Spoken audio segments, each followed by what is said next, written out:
It's the intel about the next generation of Bulldogs. This is Before the Hedges, brought to you by Kroger. Let's go, I'm a Bulldog. So Georgia. Hello, DawgNation, and welcome into Before the Hedges, brought to you by Kroger. I'm Kaylee Mansell with DawgNation recruiting insider Jeff Sentell. I mean, we have an absolutely stacked show today.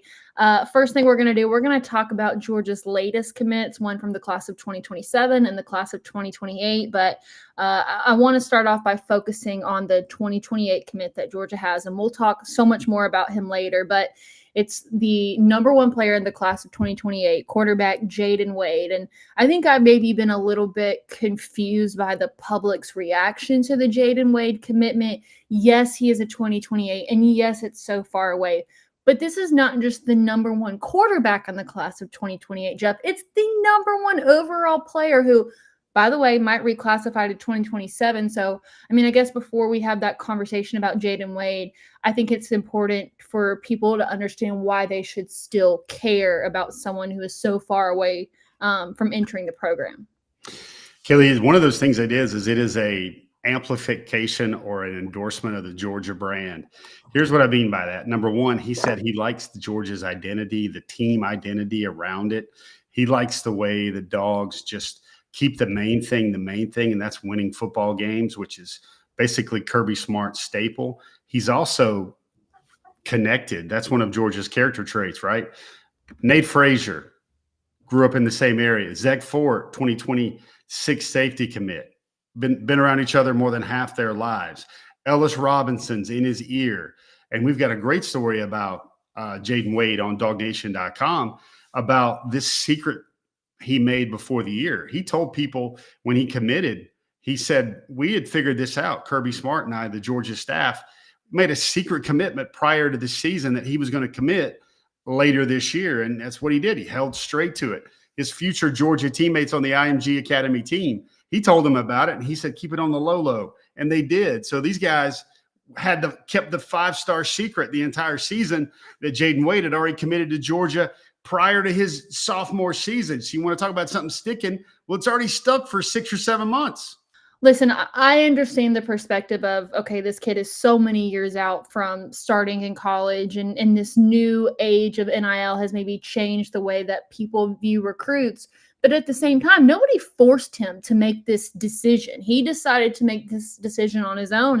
And now we know, based on what Jeff said, this was so many months before the actual decision was made. So yes, I get it. It is a long ways away. But also, this is a kid who obviously loves Georgia so much that he was willing to make that decision very prematurely, even for a quarterback. So I think that's something to be celebrated. And I hope that kind of gives everybody a clearer mind when we talk about Jayden Wade later on in the show. And so with that, we'll go ahead and move on, tell you what we've got going on today. We are going to talk about Georgia's latest commits, one in the class of 2027, as well as Jayden Wade, the newest 2028 commit.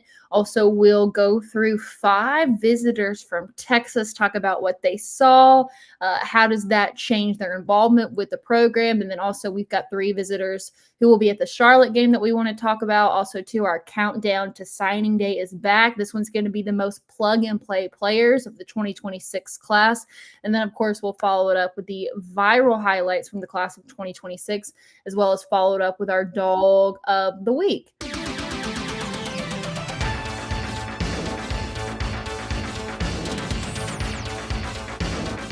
Just before we talk about Noah Parker and Jayden Wade, it's honestly refreshing for me, and I'm sure it's refreshing for you too, that we're just finally back at a point where Georgia's getting new commits. Feels like for a while nothing was really happening. 2026 had already formed. You know, the 2027s, they've kind of been more sporadic than we've seen in the past with their commitment. So it's honestly just so nice that we're sitting here and we've got 2 new dogs to talk about. It's kind of funny, Kaylee. Here's what's happening is Kirby Smart and the Georgia recruiting staff on the slide, they're creating a new tradition where they're getting top juniors to commit to Georgia while on their visits. We saw that a couple of times at the Alabama game.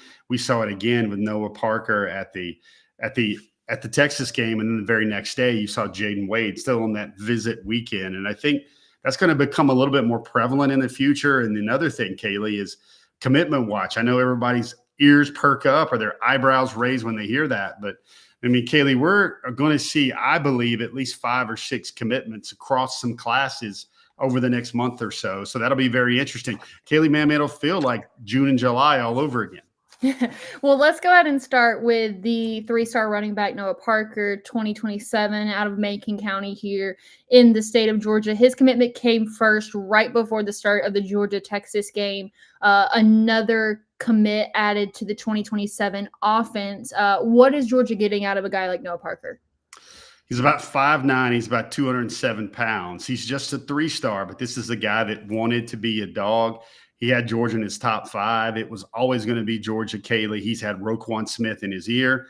That makes sense because they're both from Montezuma, Georgia, Macon County. He's a guy. Does he have brilliant speed? No. He's one of those guys that's kind of look a little bit like Bo Walker, but you see now Georgia wants people in Athens that want to be there without any incentive, without heavy NIL paydays, especially at the running back position. And Kaylee, I had the chance he told me like in the middle of October, he's like, when the Texas game comes, I'm going to visit and I've got something I want to tell a very special someone. And, Kaylee, one of the things we have for the audience today is we asked Noah Parker what it was like. Could he recreate that moment in Kirby Smart's office? And I think that's pretty cool.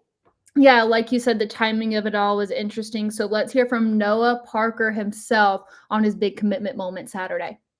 You told me a while back that you wanted to come to the Texas game. It was in full effect, and you wanted to tell a special someone your news. Was that special someone Kirby? Is that who it was? Yes, sir, it was. So you're in the office, right? And you're meeting with him. You got your whole family with you. How did that unfold? Man, it was great, man. He welcomed us into his office and, we sat down and we talked, we laughed and joked. And, it came down to Coach. He was asking me, like, when you narrowed down your schools? I was like, Coach, they already narrowed down. He was like, man, just know we with you. And I was like, Coach, well, guess what? I'm with you. I'm home. And, he jumped up out the couch. He came and hugged me and my family. And, we cherished that moment. And it was just great, man. I was a Dawg then. What does it feel like walking in the office knowing you're going to tell him that? Is it nerves? Is it excitement like it's a goal line play and you're about to hit the hole and it's going to be a touchdown? What's that feel like for you? Man, it was exciting, man. That was my first time, walking into his office like that. And, especially before a game, I felt a little special, to just walk in there, tell Coach the news and, just me and my family, we cherished that moment. Like I said, me and my coach and my little bro. And, it was just a great moment. Walking out of it, did you find yourself with a smile stuck on your face? What did that feel like? Yes, sir. So I guess easy thing. What did it feel like waking up a public Dawg this morning, man? Man, it felt great, man. To open my phone and, Dawg family, the fans, they showing me love still from last night. And, man, it just feels great to be a Dawg this morning. So it was a surprise for me seeing the commitment on Saturday. I actually found out from the YouTube comments during the DawgNation pregame show. They were all super excited that not only did Georgia pick up a 2027, but also another running back. I mean, is he just kind of the first domino in what's going to be in effect with other guys joining this 2027 class? Kaylee, this is what DawgNation is going to love about Noah. Number one, and let me get his government name in there first, Jakevion Parker. But can you imagine spelling that thing in kindergarten and first grade? Everybody calls him Noah. And then the other thing about this story is pretty cool is, okay, he wanted to be at Georgia. He's connected to an all-time DGD who told him to trust Kirby and trust Kirby's instincts when it comes to his career. But like any great commitment, once he's committed, he realizes he's got work to do. And I don't know if he'll be like his namesake Noah and lining up 2x2 offensive tackles, offensive guards, wide receivers, and tight ends for Kirby's arc. But he's already got his eye on one guy. And he shouted out Andrew Beard of Prince Avenue Christian. He said, we could be the next great duo. They've known each other for more than a minute. I've already talked to Andrew. He said he's good people. That's my guy. And again, Noah Parker said, and DawgNation loves the sound of this, he said we could be another great duo in Athens like Nick Chubb and Sony Michel. All right, so two things on this. Number one, Andrew Beard will come up later in our show, so don't forget that name. Also, too, I love the idea of him embracing, like, yeah, I want to get another guy in here. We're going to better ourselves. Georgia's always a better team when they have two really great running backs. I think we're seeing a version of that now. So I love this idea of embracing another guy instead of being like, hey, that may minimize my carries. I think that shows the selflessness of him, too. So with the recent commitment of Noah Parker, Georgia gets another name added to 2027. So this is currently where the offense stands within the 2027 class. Of course, you get the 3-star running back Noah Parker added in with a wide receiver. And then, of course, who could forget the 4-star offensive tackle Kelsey Adams? I would maybe like to see another name added into that section here in the coming weeks. And then, of course, you've got the interior offensive lineman Kyson Mallard. So that's where the 2027 offense currently stands for this Georgia team. Now I think it's time we move on to the 5-star quarterback, and I will reiterate this many times, the number one player in the class of 2028. That's Jayden Wade. You mentioned that he's been a silent commit for a long time. I think we always had the suspicion that he was going to Georgia. He took the visit last weekend. I mean, why did he wait until Sunday if he kind of knew this whole time?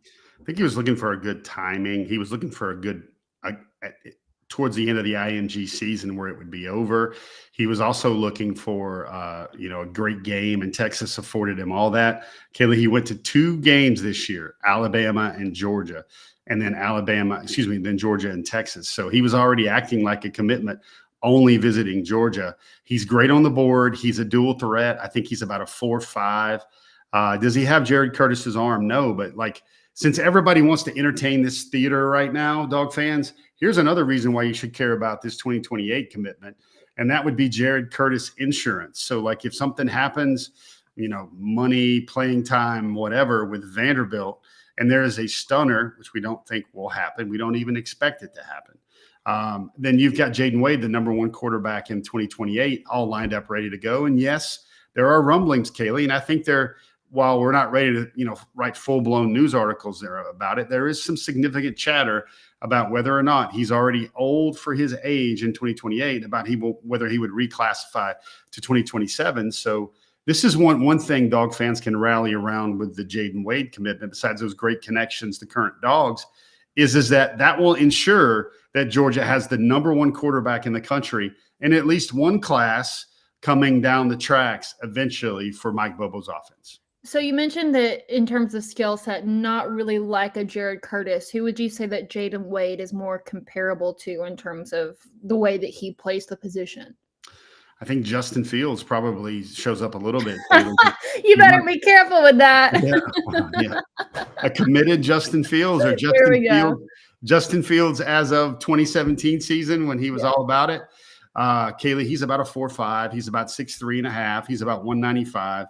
And he really looks to use his legs first. I lean on something Zach Fort, the upstanding 2026 Georgia safety commit, told me. And he said, I believe in him. I think Georgia's got the best player in the 2028 class. It's not even close. But he says the way he regards him as a player is he looks at him from the neck. He looks at him from the neck down. And what's that mean is he thinks his greatest asset first is his football IQ, his intellect, his ability to make a play, his ability to prepare and study film.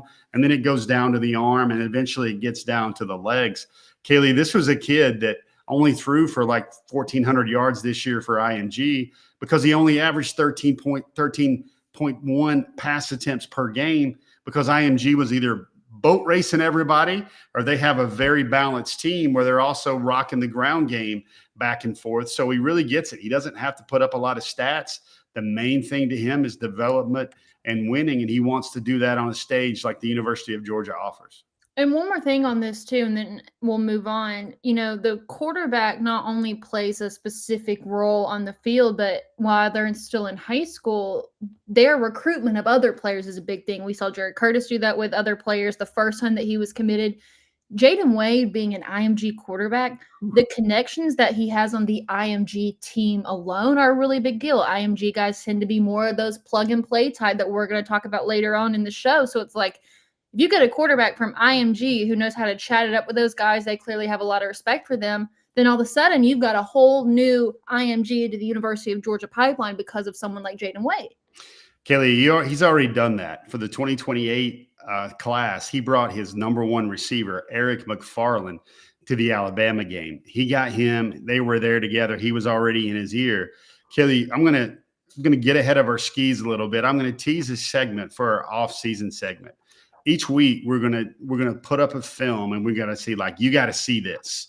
And Eric McFarland has all of the traits of a Zachariah Branch, and he's a 5-star receiver, Kaylee. He's only about 5'9", 5'10", and about 175 pounds, but he is hard to tackle. And when I mean hard to tackle, I mean it takes multiple guys to get him on the ground, but yet he has the quicks of a Zachariah Branch in terms of start, stop, home run speed, and everything else like that. So I think having the number one quarterback in the class coming out of IMG Academy gives you instant street cred with any 2028 top prospect you want, or eventually, if it goes in that direction, any 2027 top prospect at the same time.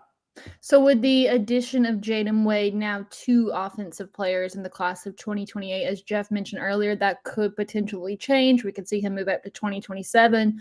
But now with him, you've also got the Georgia legacy tight end, Asa Wall. So 2 in the class of 2028, which is, I imagine, probably a little bit more than the other SEC teams are doing right now. They're trying to focus on their 2027s. Georgia is staying ahead of the game. So that is all things Georgia's latest commits. Here in a moment, we'll talk about maybe some potential future commits after we go through the Texas visitors list and talk about the 3 most important visitors for Charlotte this week. But of course, we want to remind you that here on Before the Hedges, we are brought to you by Kroger. Thanksgiving is next week. As you guys can tell, I am in a different place today. I am at my grandparents' house, and I'm really excited to be back here next week for Thanksgiving. I got to figure out what dish I'm going to be bringing for Thanksgiving this year, but you best believe that I do know where I'm getting my groceries, and that is Kroger. I have been really using Kroger Boost over the last couple months. It's made my life so much easier. Kroger makes it an easy process for you.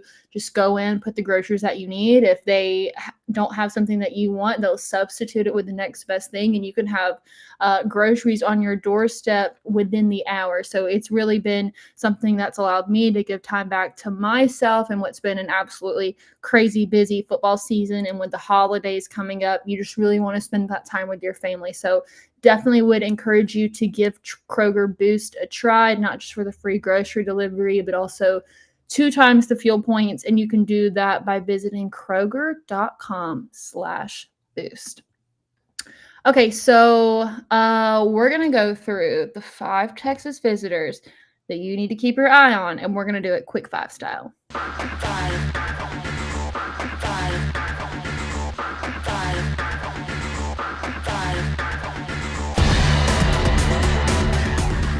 All right, so first guy we're going to talk about, that is the 3-star safety, Blake Stewart. Recently a Clemson commit, decommitted. He's in the class of 2026. I feel like he's really rising in the ranks for Georgia's top targets at the moment. I know he's coming back next week. Any rumblings on Blake Stewart and how that visit went? This is the guy I wanted to lead off with him, Kaylee, because I feel like this is the one guy that Georgia got the most bounce of off of that visit, because here's what he needed to see. He needed to see value. He needed to see a future. He needed to see things at Georgia that he's got a really short time span here of about 14 days, Kaylee, now to make up his decision. And he was going to know one way or the other whether he felt loved and he felt the juice from Georgia. He got all that. He has already scheduled an official visit. We will discuss him a little bit later on in the show. But Kaylee, this is a guy, he's got the Terrence Edwards stamp for sure. He kind of combines, he's basically like an all-state region player of the year type player, because he's one of those guys that leads his team in receiving, leads his team in receptions, he leads his team in yards, but also he's the 3rd leading tackler. He's a very smart ball hawk type player. There's one play on his film that really caught my eye where he was basically watching a quarterback roll out the opposite direction, and he was in the box, and he followed his eyes and he read the play, came back, got on his horse, flipped his hips, and ended up making a one-handed interception that he took back for a pick 6. He's also the type of guy that his coaches can just look at him on the field and they can just make eye contact and they're on the same page because they've been well schooled in terms of, if you see this, do that. And he can make an adjustment during a play, right before the play, and sometimes even during the play. So he's a guy that's very heady, plays both sides of the ball. He's about a 10-8 and 100 meters with great ball skills. He'll come up and lay a lick. So Kaylee, as a safety, again, we realize Georgia probably needs another DB in this class because of the uncertain nature right now of Chase Calicut. Mm-hmm. And it seems like Georgia's got a really good one in state, and Blake Stewart kind of nibbling on the hook a little bit. Now they're trying to reel him in. And I understand Blake Stewart wanting to take his time and really weigh out his options, because when you're a Clemson commit, they do not like you going to visit other schools. They don't want you to flirt with anyone else. That's very much a part of the Clemson commitment process. So I understand just wanting to get out there and see what's out there, because you didn't have that same opportunity when you were a Clemson commit. So Blake Stewart's going to take his time, but certainly Georgia is willing to make room for him if he wants it. Really talented in-state guy. He's the only 2026 on this list. Now we're going to talk about a 2027. That's the 5-star edge, DJ Jacobs, legacy player. He plays at Blessed Trinity, and I can't remember. Maybe it was Cody. Maybe it was you. I heard that maybe Georgia's best recruiter, Andrew Smart, was out there talking up DJ Jacobs on Saturday. He was, and I think, Kaylee, he's the top target in my mind for the 2027 class. There's a couple other ones that are close to him, but it was interesting. You got to see him wearing the rec specs a little bit, or he just basically wore his glasses. He looked very studious out there on the sidelines with some, I believe, some Oakley prescription glasses. Kaylee, he had a great play on Friday. I don't know if you've seen it yet, but his team was beat, and the other team was kicking basically an extra point type field goal in order to send Blessed Trinity home. Mm-hmm. And he knifes through the line, comes through and blocks a potential game-winning field goal, and it sends Blessed Trinity into the second round now to face Marist. Stockbridge had some really good players. Here's what we learned a little bit about the DJ Jacobs recruiting. I don't know. I'm going to give a little bit of DawgNation insidery pushback on the fact that maybe Texas A&M is kind of this silent leader, which is kind of the national buzz right now on DJ.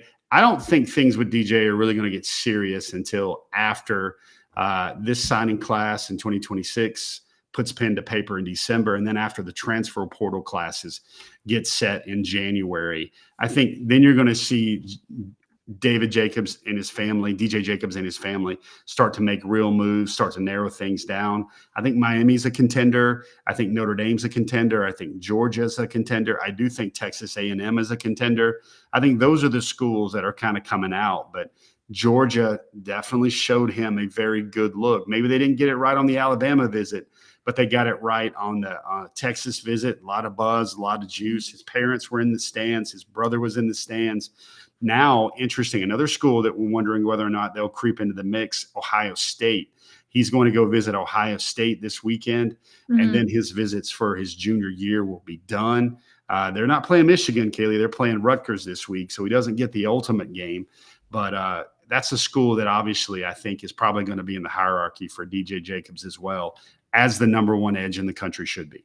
So this next one I have to ask you about, because I was a little bit confused when I saw this name. This is the 2028 athlete, Casey Barner, out of McEachern. Oh my gosh, still to this day, one of the best individual performances I've ever seen from a high school athlete was Casey Barner in the Quirky Cow Dave Hunter Classic opening game. Now, initially when we talked about the visitors last week, he was not on the list. So was he a late ad? I mean, is this someone who would commit sooner rather than later? Is he going to take his time?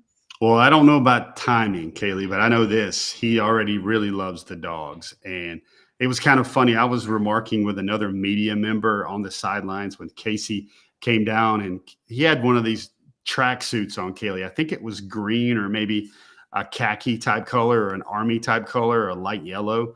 And it had sparkles all over it. And I'm like, I said, it's a flashy choice, but when you play like him and you're a star like him, you know you can get away wearing whatever you want, maybe like what Primetime did like 40 years ago. But Kaylee, this isn't why this guy is such an interesting skill set. And it's smart for anybody to point to what he did in the opening game of the year against Walton in the Corky Kell Classic. But he says he looks, when he watches Georgia, he watches KJ on offense, and then he watches Zachariah Branch on KJ on defense, pardon me for that. But he watches Zachariah Branch on offense and special teams. And Georgia kind of encourages that as a potential role is starting to fill. First of all, full stop, Kaylee. If this is one player that has the combination of KJ Bolden and Zachariah Branch, I think DawgNation would be, you had me at KJ, you had me at Zachariah. That's how exciting he is, Kaylee. I think he's rated as the number 2 safety in the country. I think he's probably the number 1 player in the state in 2028 because he can do so many things. And Kaylee, Georgia has his full attention because they keep showcasing their athletes, playing guys right away, playing them well in big spots. When I spoke to him this weekend about his Georgia visit, Kaylee, his feedback, like some recruits talk in sentences, his feedback was in multiple paragraphs. That's how excited he was about Georgia. I mean, they don't call him Superman for nothing. The kid can do crazy things on all sides of the ball. So definitely, I know a lot of people don't want to think too much into 2028, but this is one that would be an absolute game changer for Georgia or wherever he decides to go. This next one, I feel like Kaylee, again, they offered him before his freshman year. That's like how quickly Georgia's been on it. Fran Brown offered him back when Fran Brown was still on the Georgia staff. So that's how you know that this guy has skills. All right, so this next guy we've been talking about for probably a few months now. It's the 4-star offensive tackle Joshua Sam Appel, 2027 in-state offensive tackle. I mean, did this really change the way that he sees Georgia? And is this someone that could potentially be getting closer and closer to a decision? Yeah, Kaylee, first of all, Joshua Sam Appel has been the priority for Georgia in this class, right there with Kelsey Adams from the jump. He's almost 6'9". He's about 330 pounds. He's involved in a big playoff run right now for Douglas County, but he was back in Athens again on Saturday. He got one of those front row seats. He was actually sitting in the area where Georgia has its commits. That's how much they want him. I believe he was 1 row ahead of Jayden Wade, if that tells you anything in terms of the juice and the hierarchy and the love that's being shown his way. So, this is a guy that you wonder whether he's going to be a guy that commits sooner rather than later. I remember him telling me that Georgia sits very, very strong in his recruitment. And I think that's a recruitment that Georgia, Kirby Smart, Stacy Searles, Coach Edmond, the assistant offensive line coach, they would love to see him close it down sooner rather than later. All right, so last one, we're going to wrap it up with another running back. This is the 4-star running back, Andrew Beard, goes to Prince Avenue, plays for Mark Rick's son there. I mean, you mentioned it earlier that Noah Parker wants to play with someone like Andrew Beard. Is it one of those situations where Andrew Beard is more so Georgia's to lose at this point? Because it feels like they should have every advantage with him being a hometown kid right in their backyard. Georgia has a history of producing great running backs. So, do you think that maybe this visit was enough to seal the deal for Andrew Beard? Well, so you got Garrison Hurst's nephew there, and it was almost like Georgia would have to mess up this recruitment to lose him. And I don't think they're messing him up. You know what, Kaylee, how they're doing everything right? You know who he was sitting at? I'm going to test your cognitive skills right now. Who do you think he was sitting next to on Saturday at the game? We've mentioned his name early in the show. Who do you think Georgia's seating charted him right next to in the game on Saturday? Is it somebody that's already committed to Georgia? It is. Is it Jay Lamar? No, but that's pretty good though. It was Noah Parker, the 2020. Oh, well, that's just too obvious. The duo, remember, he had them sitting. Yeah. They had them sitting together side by side in the game on Saturday. And I mean, Oklahoma still has his ear a little bit. I think that's a school to think about. Tennessee's a school that he really likes, but Georgia continues to show, like, Andrew is only like 15 minutes away from campus and from the House of Pain and from Butts-Mehre, but Georgia continues to show him something intriguing and something that makes him a little bit more interested in the Dogs each and every time he visits. All right, so what we're going to do, we're going to move on because we've got more visitors to go. We've got to talk about Charlotte visitors, and then also we need to do the most plug-and-play guys of 2026. Really quick, though, want to mention that we will have a pregame show for Georgia versus Charlotte. It's going to start at 10:45. I'm going to have Jeff come on. He's going to help me talk about somebody like Ryan Montgomery and potentially other young guys we get the chance to see if Georgia gets up quick enough. So join us for DawgNation game day, either in Athens at downtown Jittery Joe's or at 10:45 on whatever platform you want to watch. We really hope that you will join us for what's probably going to be the last home game of the season. Really excited. We'll hear some voices. But yeah, 10:45 Saturday morning. We'll be there bright and early, and I hope that you will too. All right, so it's kind of like you go from Texas, big visitors list, so much tension, so many stakes involved, and then you got Charlotte, which is still cool because it's senior day. There'll be a lot of people there that did get the opportunity to go to a big game this year, but of course there's still going to be guys that are important that show up. But I do think it's interesting that the three names that we're going to talk about, all three of them visited last week too. Yeah, crazy. So what does that say? It says there, basically, they got one of them was the first date. This one was the second date. After you keep going out together, Kaylee, does that mean you're an item, I guess? I was going to say, I think that's a pretty good sign if you're going on a first date with somebody and then you like it so much that you're like, let's run it back really soon. So, I mean, that's a good sign to me. Why don't we show you the three names that I'll be visiting this week? Okay. You got the 3-star interior offensive lineman, Tyreek Jemison. You've got the 4-star linebacker, Elijah Littlejohn, technically still a Penn State commit. He's the number 31 linebacker in the class of 2026. And then, of course, we talked about Blake Stewart earlier. I want to talk about Elijah Littlejohn, though, because now suddenly his position becomes more important because you only have one linebacker in the class with Nick Abrams after Shadarius Tootle left to go to Auburn. And I've heard some rumblings maybe about another potential linebacker that Georgia could add late. But if they get Elijah Littlejohn, they could add room for one more maybe. But, I mean, he's someone that I'm interested in because I don't know if he's just more so sitting around waiting to see what Penn State's going to do with the coach, or he's looking for a reason to leave and go somewhere like Georgia. Well, Kelly, another thing about the timing of these visits is really this is your last home game to go see a school you really like. You can probably get one more next weekend, but maybe they're home, maybe they're away. It's going to be a 50-50 coin flip with a lot of schools like that.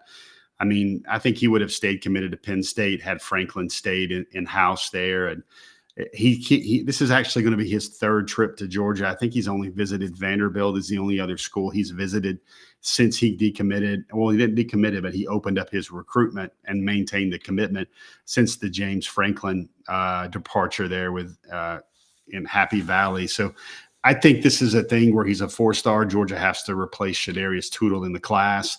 They're also looking at Terrence Pinnock, a Coastal Carolina commitment right now, who was also in Athens again on Saturday. So that's something to monitor. But, what do we say a lot of times? We say follow the visits. And with all three of those guys, you can say that. One guy I would like to draw attention to is that I just have fun covering him and writing about him, Kaylee. He is so excited about his recruitment. He's seen his rankings go up some 200 spots over his senior year because he's got a lot better. That's Tyreek Jemison. And when he makes his point, it's kind of refreshing, Kaylee, because I say not only can you follow the visits with Tyreek Jemison, you can follow the adverbs and his adjectives. And what I mean by that is when I ask him about Georgia, he's like, they really, really, really, really, really want me to be there. And I'm very, very, very excited about the opportunity. And he's like, it would be really, really, really hard for me to say no to Georgia. I don't know if he's doing it because it's from genuine, just basically what spills from his heart. But I've never really heard in my career a prospect or a recruit or a player go as hard in the paint on the adjectives and the adverbs there that he does. But he's definitely getting his point across where he really likes a lot of things about Georgia right now. I feel like him and I have that in common because I really, really, really do that too. Hint, hint, wink, wink. So we already talked about Blake Stewart, so we don't have to get too much into that. These are just the three official visitors that we showed you, which, it's crazy to get to this point and still see three officials. Is there maybe anybody else that we didn't mention or could potentially show up to this game that's worth noting? Well, Kaylee, people will roll their eyes, but there's a really strong 2029 that's going to be there that he's going to, and there's a really strong 2028. And people are going to be like Charlie Brown, wah, wah, wah, wah, wah, wah, too far away. But the Douglas County's got a guy, he's got a guy coming, number 28, that he's at 2028. I think his name is TJ Brandon, Terrell Brandon, that everybody thinks is the next big thing out of Douglas County. But here's the kicker for me, Kaylee, is that there has been one official visit through the previous 7 games, 6 home games in Athens. And now for the very last one, Kirby and company have lined up 3 for the very last home game. And I think part of that is just the ebb and flow of the recruiting calendar. And Kaylee, the other part of it is like, listen, let's be friends here. Let's be honest here. Can we keep it real? We're not expecting this to be a nail biter game. Like, nobody's going to lose one nail at the Georgia game this weekend, watching Georgia and Charlotte. So that'll be a really chill way for Kirby to talk to people before the game and to talk to people a little bit after the game. But we also know this, Kaylee, Kirby's going to want to get that clock started really quickly after the Charlotte game on Saturday, preparing for Georgia Tech, because he has to face them a day earlier on Black Friday now. But it's a very low stress. You can kind of focus more on the kids. You can kind of focus more on the players, both before and after the game. So it could be more of a chill official visit rather than cram it into a big game weekend, because really, let's make no bones about it, Georgia wants to host its official visitors in June, when they're not trying to win the SEC and they're not trying to get a bye in the first round of playoffs for a big SEC game. So still to come, we're going to do the most plug-and-play players of the class of 2026. I feel like this conversation is so relevant to have now. And then, of course, we'll get into some playoff version of Mansell's details, take a look at some of those highlights. And then also, I'm really excited. I'll do a little tease for the Dog of the Week, because it's someone that I'm going to get to see this week that I'm really excited about. And then we'll do a little Jared Curtis talk at the end of the show as well. But one thing I wanted to remind you guys of, and maybe it was the event that we had at Terrapin last week in Athens, our DawgNation on Tap. I think sometimes I forget how much people listen to the podcast version of this show, whether you're in the car or you listen while you're cleaning your home or you're just doing errands. And sometimes it's difficult to be able to watch the show live. We do have the show in podcast format on our DawgNation podcast platforms, whether that's Spotify or SoundCloud or Megaphone. So even if you can't join us live or have time to go back and rewatch this on video, you can definitely listen to it on our DawgNation podcast feed if that's a little bit easier for you. So just a reminder, there are different ways to consume our show. Video may not always be the most convenient. We love it when you can be here with us, but also too, you can listen to us in podcast format as well. So, oh my gosh, it's crazy because we're like in the back stretch of the regular football season, and really what you're thinking about now is what's going to happen with the SEC championship and what's going to happen with the playoffs. But before all of that, we still have National Signing Day. It is getting closer and closer and closer. So we've got things to talk about. This is our countdown to signing day. This is DawgNation's Countdown to Signing Day, brought to you by Kroger.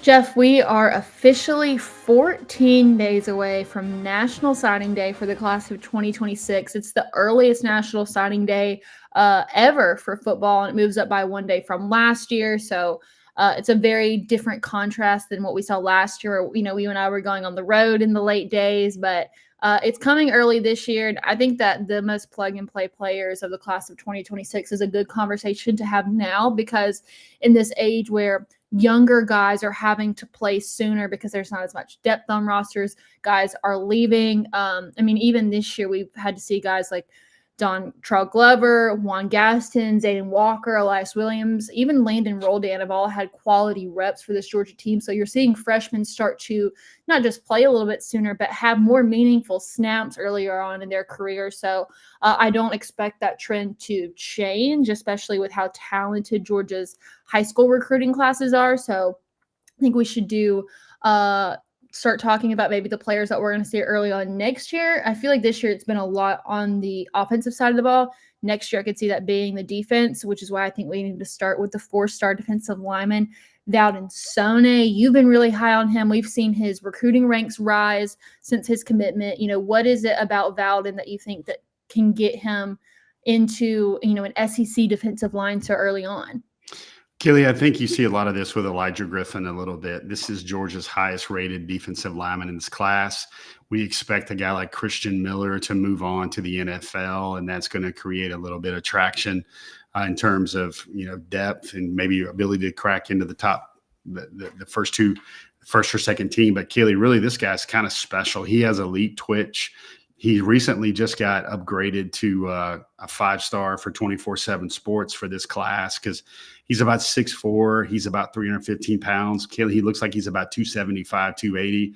He's got that soccer feet. He's got that soccer background going up, and he's kind of a monster. He came out of the same product that J.J. Hane did the same program, PPI, where they take European players, talented European athletes, and transition them to American football. Valden is probably the best one of the bunch. He's the guy that got the offers earlier. He was an All-American earlier. He was a 5-star earlier than anybody in this class. And I really think you talk about plug and play, you talk about a guy that will make his way on the field early. I think Valden Sonnet, out of all of the people that are in Georgia's big defensive line class, and even all across the football team in this class, I think he's one of those guys you can look at and you can say, if that guy hits at Georgia, he's going to be a top 10 pick. And that's why I'm so high on Valden right now. So we're going to stay on the line of scrimmage, but this time we're going to go to the offensive line. And I think this one was maybe a little bit surprising for me on this list because, this year, we've seen Dontrell Glover and Juan Gaston make statements early on in their freshman year, but a lot of that was because of injury in the earlier part of the season. So you've got Zakai Helton, the 3-star interior offensive lineman out of Carrollton. Is he on this list because there's a good chance that he could play center after Drew Bobo has left? I think it's just versatility, Kaylee. And he's just one of those guys I think that's going to be really hard to keep off the field. I think Georgia did offer him as a center, but they see that he can also play like a guard. And for me, Kaylee, he has a lot of those toughness. Like he tries to, he basically tries to bend his face mask when he hits people. He's the type of, I see a lot of the same traits in Zakai that I see that I knew would flourish really well with Dontrell Glover in Georgia. He's actually been a game wrecker on both sides of the ball as a defensive lineman and an offensive lineman. Kaylee, he's athletic. He's got a great personal background, a great personal story. He's tough. He's athletic. He's skilled. He's the type of guy that, Kirby likes to figure out who the men are already, or he likes to figure out the guys that won't quit, the guys that won't back down, the guys that'll be physical. And those are the things I don't even have to guess or project when it comes to Zakai Helton. He was named, get this, Kaylee, for his region in Georgia Class 6A. He was named the Region Player of the Year. And you rarely see that go to an offensive lineman. Kaylee, he plays tackle for his high school team, but he'll kick inside and play either a guard or a center. And then he, like I said earlier, he is an absolute game wrecker as a defensive tackle right now for Carrollton as well. So that's a guy. Georgia just finds a way. And he even told me, he said, I promise you this, I'll be on that field when Georgia plays Alabama next year because there's a little bit of bad blood. And he says, I don't care if I have to be a long snapper. I don't care if I have to play special teams, but I will be on that field. And you like determination in guys like that, especially guys that have got this stuff that Zakai Helton does. It's funny. I feel like we were maybe having this conversation not too long ago about KJ Bolden before he came into Georgia as a true freshman. So when I saw the 4-star safety Jordan Smith on this list, in my mind, it was just like, okay, this is how the tradition continues because you have Malachi Starks, who was 3 and out. KJ got to learn a year under him. KJ Bolden's probably going to be a 3 and out guy. Jordan Smith's going to get to spend a year working under KJ Bolden. And so it's like, is Jordan Smith the next piece in this legacy of iconic Georgia safeties? He's a guy that, he's an All-American, Kaylee. He's talented enough where he's taken, I believe, 2 kickoffs back this year. And he's really got the build as like a kind of a combo safety. He's big enough to be a free safety. He's got enough range to be a free safety.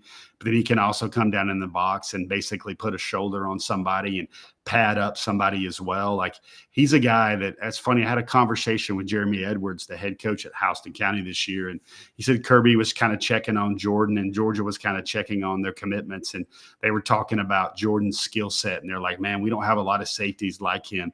He's a guy that they could use right now this season. So I feel like Jordan, he's going to get in early. He's going to get in the weight room a little bit. He's one of those guys, considering his versatility here, Kaylee, I think he can play in a lot of spots and help Georgia in a lot of spots early. Yeah, I mean, this next guy, another offensive lineman. This is the 5-star offensive tackle, Ekene Ogboko, also a Georgia legacy. You might recognize his brother Namdi's name. I mean, Georgia could have used Ekene Ogboko this year, and we've watched a lot of his tape, just the way that he plays. I mean, that is very much a Kirby Smart type player. I feel like we've heard the word physicality associated so much with the Georgia football program, not even just over the last year, but really over the last week since that Texas win. I feel like Ekene Ogboko, really exemplifies that physicality that Kirby teaches day in and day out, even just by watching his tape.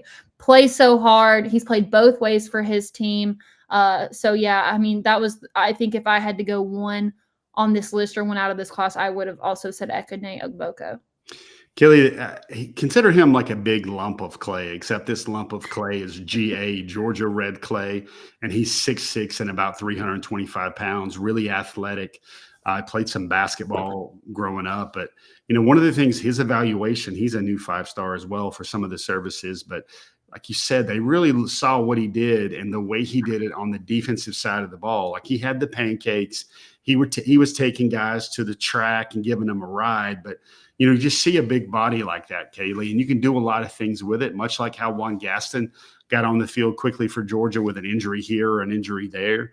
I think that's what you can kind of see with Ekene, especially if Ernest Green III, he could jump to the draft. Monroe Freeland could jump to the draft. And suddenly where Juan Gaston goes from being the third option at tackle, he might be the first option at tackle. And then you need some guys to move up that food chain. And I think Ekene is a guy that can do that. And Kaylee, let's face it, in this day and age, I think you referenced it a minute ago, that Kirby knows that he's going to have to be patient and deal with a lot of learning curve with his first and second team guys, because nobody's a veteran. Nobody's been there and done that for 2 years and gotten all the kinks ironed out.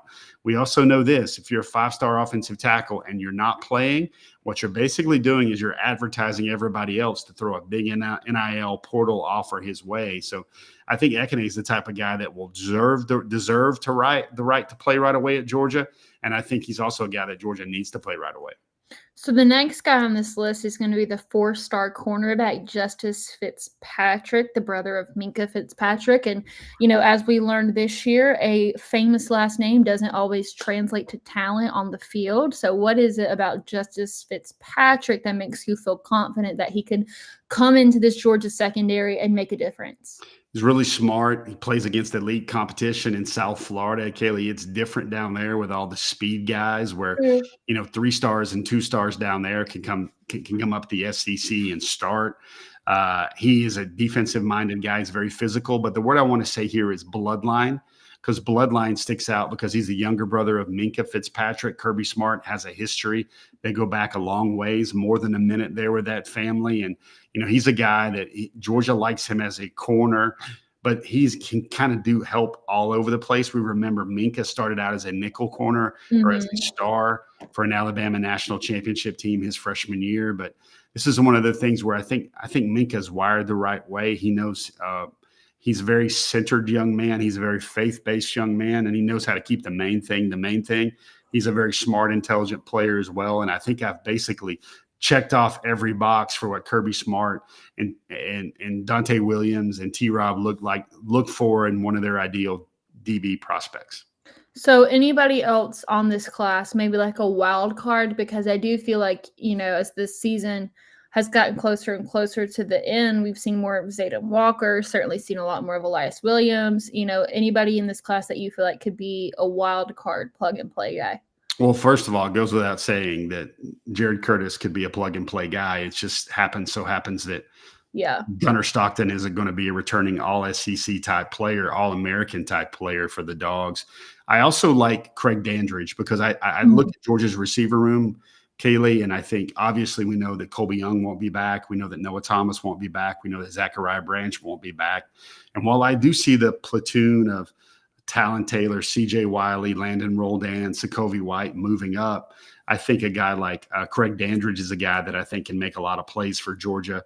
I think he's just such an opportunistic playmaker. He's got good size and speed, and he just handles himself so well and about finding a way to get separation really easily and get open really easily, that I see a guy like that, Craig Dandridge, kind of making a quicker splash at Georgia, because he's going to end up, Kaylee, with about 38 touchdowns in his last 2 seasons of high school football in the GHSA. That always says something. I also put a quick bug in everybody's ear because I like Nick Abrams II a lot. He's been on a lot of our Dog of the Week and our Mansell's Details type lists on this show. I think he brings a lot of the things you like in Zayden Walker. Maybe he doesn't have that elite burst, but I think Nick Abrams is going to play sooner rather than later just because of his length and all the many ways he can help Georgia, kind of like Jalen Walker checked a lot of boxes way back when. Yeah, so I'm going to throw a name out there really quick that we didn't talk about, and then we've got to move on to Mansell's Details.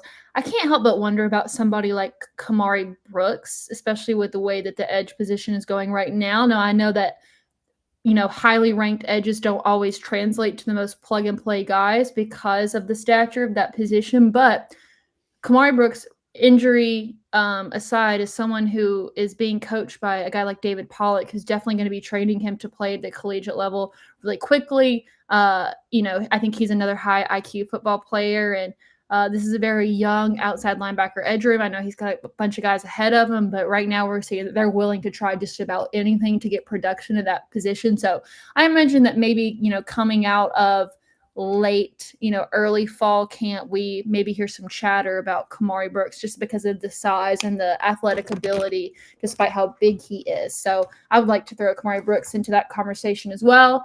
But as Jeff mentioned, we've got details to get through. We are finally in playoff season. So, these are the really big moments, not just the cool plays, but the ones that have potential to change games. So let's go ahead and get to it with Mansell's Details.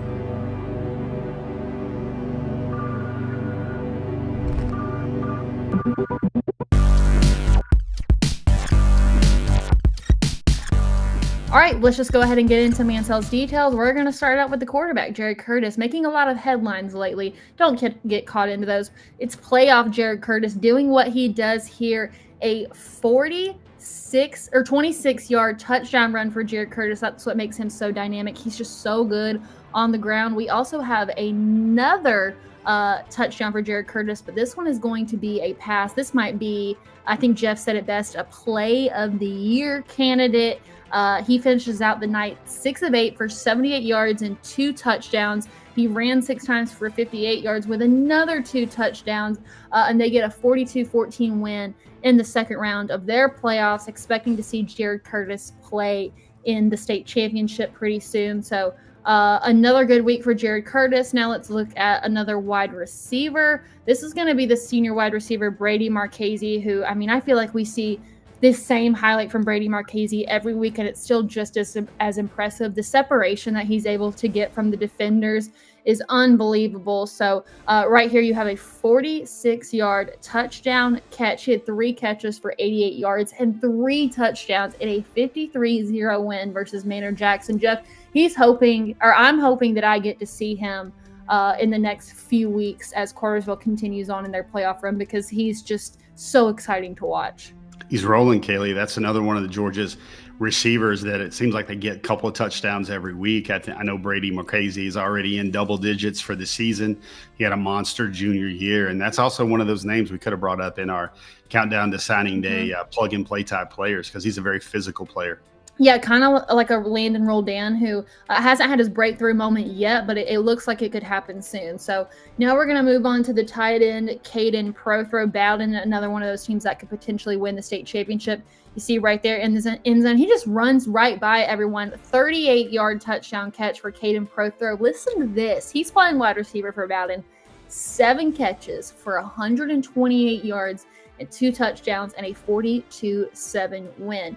Let's keep it going with the tight ends. This one's going to be Asa Wall, who we saw earlier in the show alongside of Jayden Wade. Now, keep in mind he plays in a separate league from the GHSA, but still, oh my goodness. Look at the angle on this catch. A 52-yard touchdown catch. You see his team absolutely just sprinting on the other side of the field. It was an incredible catch. He finishes the night 6 catches for 106 yards and a touchdown. He also rushed 9 times for 96 yards and a 35-7 win. I didn't even know that Asa Wall had the running skill set to him.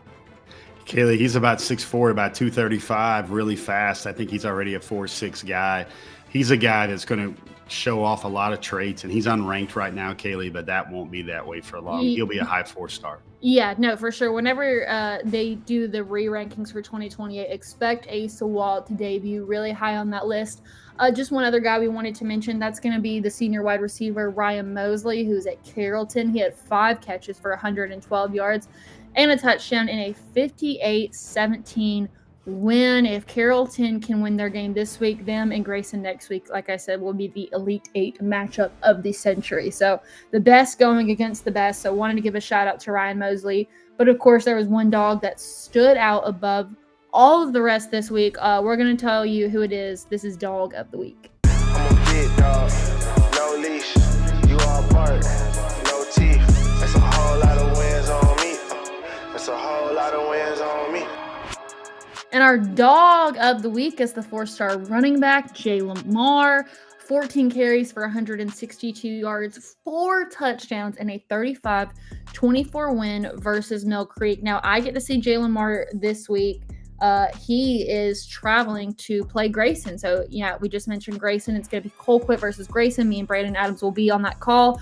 We're going to show you some of his touchdowns here. You see that one right there. Just a quick 1-yard run. And then this next one right here, 22 yards, finds the gap, breaks a few ankles on the way there. And both of these were done in the third quarter when they needed it the most. Kaylee, he's going to get 4 touchdowns, 4 pay dirt moments, 4 highlights in this one. End zone stuff, and this will mark a career high for Kaylee. Even though he's missed 2 games this year, I think he's up at 17, 19 touchdowns so far on the year. Yeah, as you mentioned, 19 touchdowns this season, despite missing 2 games. So, both of those first 2 came in the third quarter. Also, another one came in the third quarter. That was a 65-yard touchdown run for Jayden Marr, which you're going to see right here. What I like about him, too, is you see right there as he's crossing the 35, just breaks it into another gear. I also like that he didn't look behind him. I know that some players, when they feel like they're ahead of everyone, they like to turn around and see what's going on behind him. He's keeping his eyes focused forward, looking for that end zone, not to make a potential mistake. So, yeah, you see it right there. Just nobody's even in the same ballpark as him in that moment. So that was his 3rd touchdown of the night, a 65-yard touchdown run. Jayden Marr is getting hot at the right time, Jeff. Elite speed, Kaylee. It looks like I like the way he transitions the ball from one side to the other to protect it from the defense. Kaylee, you see him right there. It almost looks like the tape is running in fast forward right here as he continues to accelerate past the field and the crowd. And poor little referee, the line judge up there at the top, he ain't gonna keep up with him. What is he trying to do? Yeah. So a stellar performance for Jayden Marr. Excited to see him this week. I feel like he is definitely putting himself in contention for our future Dawg of the Year award, which ended up going to Talon Taylor last year. So Jayden Marr definitely starting to make a case for himself. Now, to wrap up the show, what we're going to do, we're just going to go through our 2026 top targets. The list got really skinny this week, definitely trimming the fat. So now we just have 5 names on the top targets. Tyreek Jemison stays at number 1. Blake Stewart moves to 2. Elijah Littlejohn also on the list. He's at number 3. We mentioned those 3 guys will all be visiting. Then you've got Will Rajecki, who is kind of floated on this list. We've seen him as high as number 3. We've seen him get as low as number 10. And then also Ty Cummings. Georgia has still yet to offer him, but he still makes this list. I see 2 running backs, Jeff. I really want to know what's the deal with the Memphis commit, Will Rajecki. Yeah, he keeps playing well. He had a great game last week in the playoffs at home against Coffee County. I believe that's a proud program as well. But Kaylee, one of our dear DawgNation folks at the Terrapin Tap Room for our event last week before the Texas game, they said, Jeff, is it time where we only have 1 slide left on top targets? And I said, yeah, probably.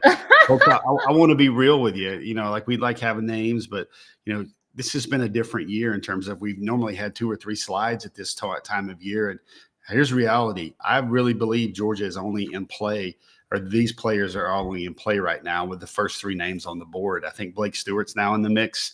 I think obviously Tyreek Jemison is in the mix. And, Tyreek, we need to talk a little bit about Tyreek, Kaylee, because he got a rankings boost, not just a bump, a boost. I think Rivals moved him up with its isolated ranking up to the number 9 interior offensive lineman in the country and made him like 145 overall prospect in the nation.